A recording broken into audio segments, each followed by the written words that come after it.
Body relationship. Repair without a grand gesture. Welcome back to the Begin Purpose podcast, and welcome to the next episode in the Body Mass Identity Weight Loss Identity track. In our last episode, we talked about emotional coping, what happens when food becomes a tool for managing feelings. You met Marcus, who gained 60 pounds in the 18 months after his wife died. And we named the truth almost nobody says out loud. Using food to cope with emotion is not a character flaw. It's one of the most human things there is. The real question was never whether emotional coping happens. It was whether food is the only tool in the toolbox, and whether it's being asked to do more than any single tool can do. And some of you did yesterday's practice. One feeling, one pattern, one sentence.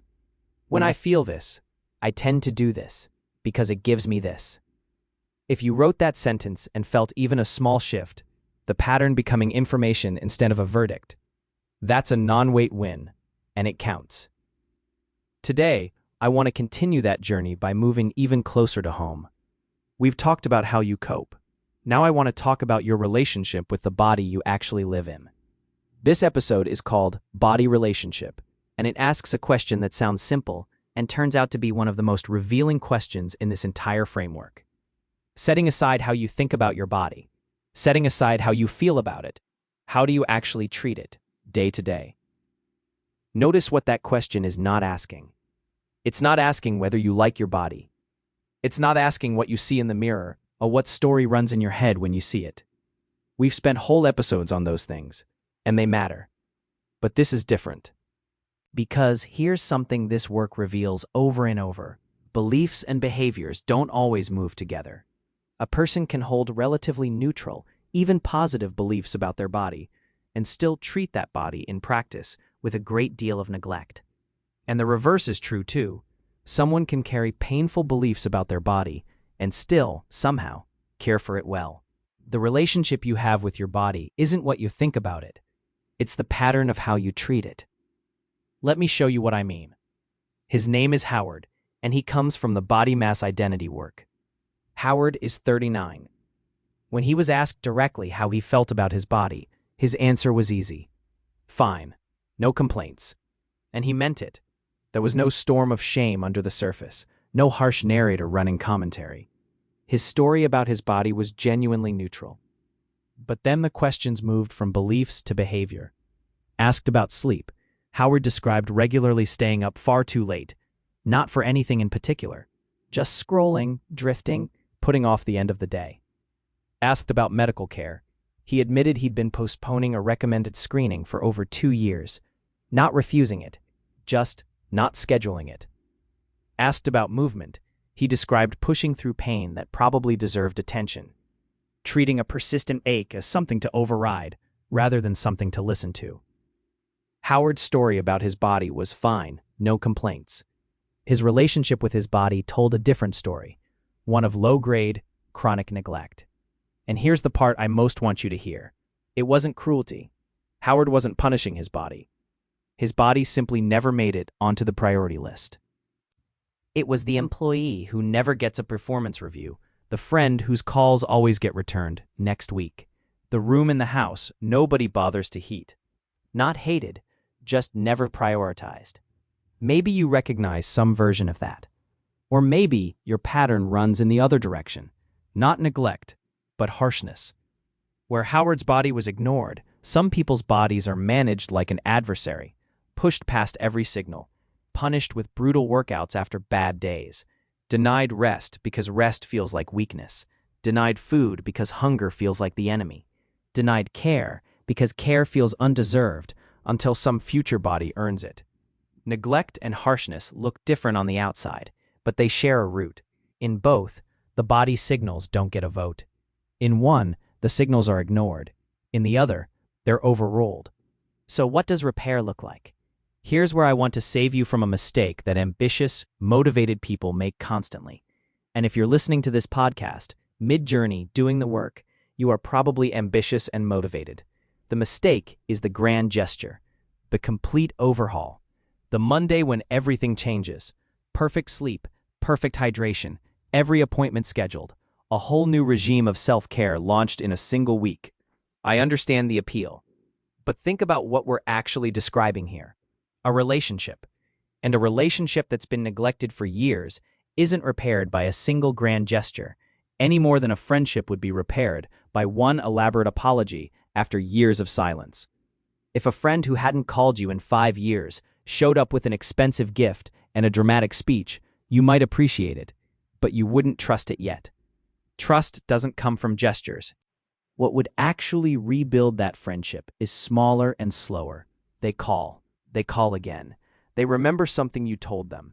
They keep showing up, modestly, repeatedly, until the showing up itself becomes the message. Your body works the same way. Repair is a pattern of small, repeated signals, and every signal says the same 3 things. I'm paying attention to you now. I'm including you in decisions. Your needs count. What does a signal look like? It looks almost embarrassingly small. Scheduling the postponed appointment, not undergoing some sweeping medical renaissance, just making the one call. Going to bed 20 minutes earlier, a few nights a week. Not re-engineering your sleep, just 20 minutes. Responding to physical discomfort with curiosity instead of dismissal. When the ache shows up, asking, "What is this telling me?" instead of "How do I push through this?" None of these are dramatic. That's not a limitation, that's the design. Because a body that has gone a long time without receiving signals of care doesn't need one spectacular signal. It needs evidence of a pattern. And patterns are built out of small things that actually happen, not large things that get planned. Now, I want to connect this to the last 2 episodes, because these 3 domains, attempt fatigue, emotional coping, and body relationship, aren't 3 separate problems.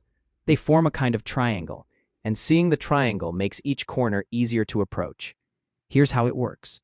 Attempt fatigue, the exhaustion we talked about with Carlos, can make even these small body relationship repairs feel like just another thing to try, another program to fail at, even when they're deliberately designed to be low stakes.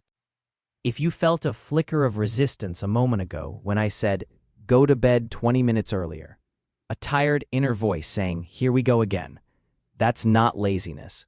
That's attempt fatigue doing exactly what attempt fatigue does. And the triangle runs the other way too. A neglected body produces more of the very states that emotional coping gets recruited to manage. Poor sleep produces low mood. Ignored discomfort produces background stress. A body running on empty generates exactly the feelings that send a hand toward the pantry at 9 o'clock at night. Which means the toolbox we talked about last episode gets opened more often, not because your feelings are broken, but because your body is quietly manufacturing more of them. But here's the hopeful part of the triangle. It ripples in both directions. One small body relationship repair, that 20 minutes of earlier sleep, held gently for a few weeks, can, over time, ease some of the emotional weather that coping responds to. Fewer 9 o'clock storms means the toolbox opens less often. And each small signal that actually happens, without drama and without disappointment, quietly rebuilds something attempt fatigue had worn down, the sense that trying doesn't have to hurt. None of this happens overnight. But progress in one corner of the triangle ripples, however quietly, into the others. You don't have to fix 3 things. You have to send one signal and let the triangle do some of the work. Now let me bring this into the middle of the journey, because if you're currently losing weight through bariatric surgery, a GLP-1 medication, or a lifestyle change, there's a version of this domain that hides in plain sight. Here it is. You can be doing more for your body than ever before and still have a poor relationship with it. Think about what this season looks like. Appointments, labs, protein goals, medication schedules, follow-ups. By any outside measure, your body has never received so much attention. But attention is not the same as relationship.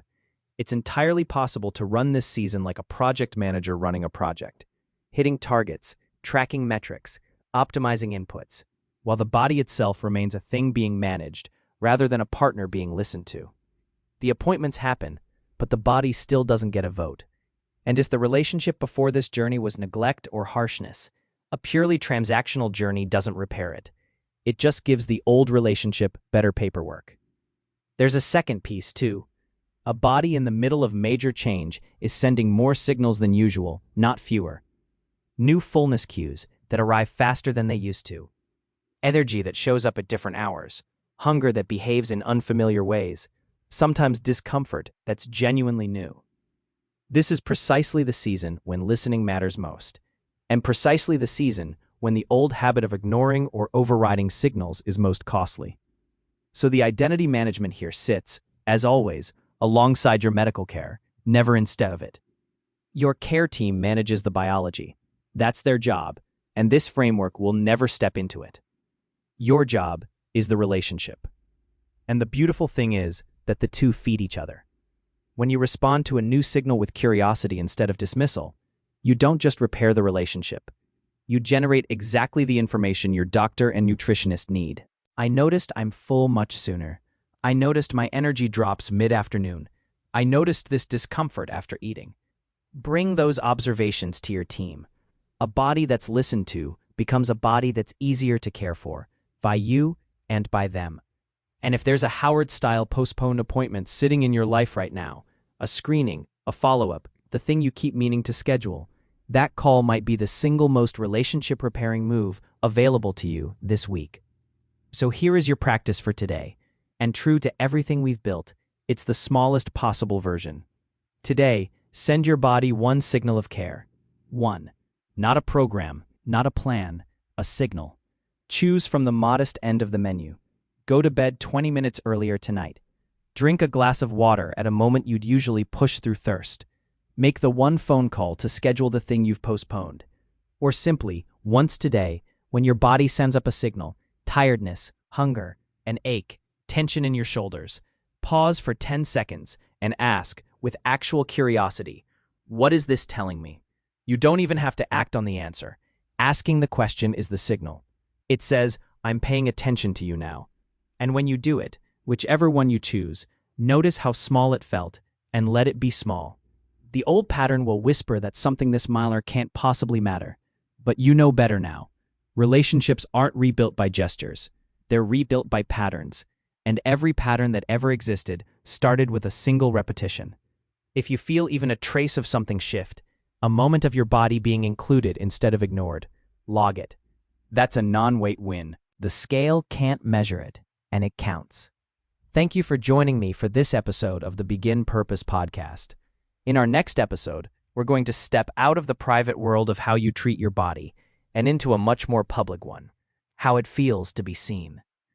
As your body changes, other people notice, or you brace for them to notice, and suddenly ordinary rooms can feel like stages. The comments, the compliments that land strangely, the attention you didn't ask for, and the old habit of scanning every room for judgment. We'll talk about social visibility and about the spotlight that, most of the time, isn't actually there. Until then, do today's practice. One body, one signal. I'm paying attention to you now. And remember, a failed method does not mean a failed person. You are not Bryken. This is Begin Purpose, and today is a good day to send your body one small signal of care. One quick note before you go. This podcast offers identity and self-reflection tools. It is not medical, psychological, or nutritional advice. Always work with your doctor, nutritionist, or licensed professional on decisions about your health, medications, or eating.